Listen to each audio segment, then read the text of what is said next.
নমস্কার বন্ধুরা, এমএম কিচেনে সবাইকে আমন্ত্রণ। আজকে করব একদম প্লেন ঝোল বড়ি দিয়ে, আমার ঘরের তৈরি বড়ি। এই যে ঘরের তৈরি বড়ি দিয়ে করব ঝোল। সজনে ডাঁটা, আলু, এই যে লাউ শাক, আমার গাছেরই লাউ শাকের পাতা। আচ্ছা, আর নিয়েছি বেগুন, পেঁপে, বিনস, টমেটম এবং দুটো নিয়েছি কাঁচা লঙ্কা দুটো লাল পাকা।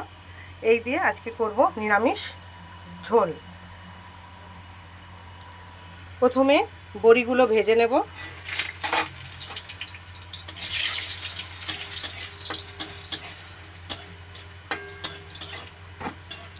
বড়িগুলো লাল করে আগে ভেজে নেব। বড়িগুলো ভাজা হয়ে গেছে।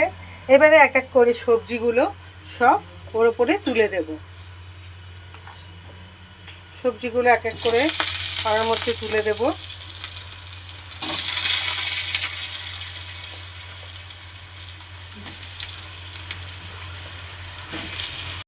সমস্ত সবজিগুলো তুলে দিয়েছি, কড়ার মধ্যে তেলের মধ্যে তুলে দিয়েছি। দিয়ে একটু হালকা করে নেড়ে নিয়ে এর মধ্যে লবণ আর হলুদ দেব।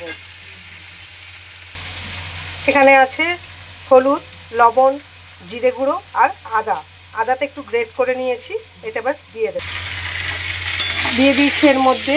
দিয়ে এবার এটা আমি ভালো করে কষবো। সবজিটা ভালো করে কষবো সব কিছু মশলা দিয়ে। সবজিটা কষা হয়ে গেছে। এইবারে আমি জল ঢেলে দেব।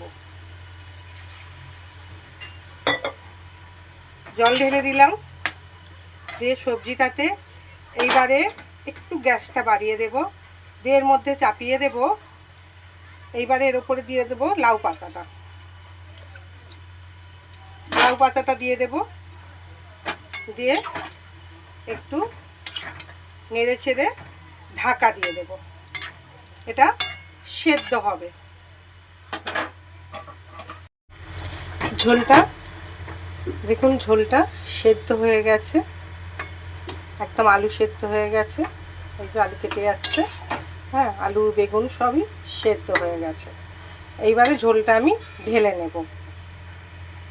এবার কড়াতে তেল দিয়ে সাতলাবো ঝোলটা। তার মধ্যে দেব ফোড়ন, তেজপাতা, শুকনো লঙ্কা, একটু রাঁধুনি আর পাঁচফোড়ন। এক হাতে রান্না করা আর এক হাতে ফোন ধরা যে কি ট্রিপিক্যাল, কি বলবো।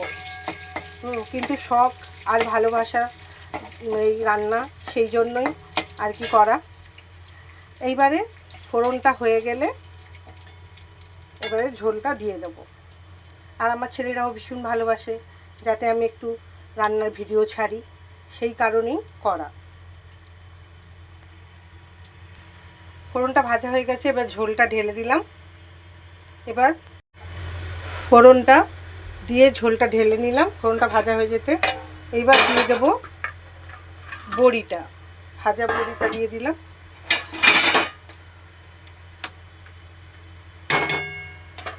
এবার একটু ঝোলটা ভালো করে ফুটিয়ে নেব। ঝোলটা ফুটে গেছে একদম। এবার ঝোলটা আমি ঢেলে নেব। হয়ে গেল সজনে ডাঁটা, আলু, বড়ি, লাউ শাকের পাতা দিয়ে বেগুন দিয়ে ঝোল, পাতলা ঝোল হয়ে গেল। যদি ভালো লেগে থাকে একটা লাইক করে দেবেন, একটা সাবস্ক্রাইব করে দেবেন। সবাই ভালো থাকবেন, সুস্থ থাকবেন। নমস্কার।